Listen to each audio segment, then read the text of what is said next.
રાજસ્થાનના બાડમેરમાં એક ભયાનક અકસ્માત થયો। એક ટ્રેલર અને સ્કોર્પિયો વચ્ચે અકસ્માત સર્જાયો, જેને કારણે બંને વાહનોમાં આગ લાગી ગઈ। અકસ્માત એટલો ભયાનક હતો કે સ્કોર્પિયોમાં સવાર 4 લોકો ઘટના સ્થળે જ બળીને ખાખ થઈ ગયા, જ્યારે એક વ્યક્તિ ગંભીર રીતે દાઝી ગયો છે। અકસ્માત ત્યારે થયો જ્યારે સ્કોર્પિયો અને ટ્રેલર સામસામે આવી રહ્યા હતા।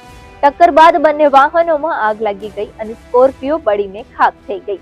મૃતકોની ઓળખ મોહનસિંહ, શંભુસિંહ પંચરામ અને પ્રકાશ બાડમેર તરીકે થઈ છે। ડ્રાઈવર દિલીપસિંહ ગંભીર રીતે ઘાયલ થયો હતો અને સિંધરી હોસ્પિટલમાં પ્રાથમિક સારવાર આપ્યા બાદ તેને બાલોતરા રિફર કરવામાં આવ્યો હતો। ઘટનાની માહિતી મળતા જ પોલીસ, વહીવટી તંત્ર અને ફાયર બ્રિગેડની ટીમો ઘટના સ્થળે પહોંચી ગઈ હતી।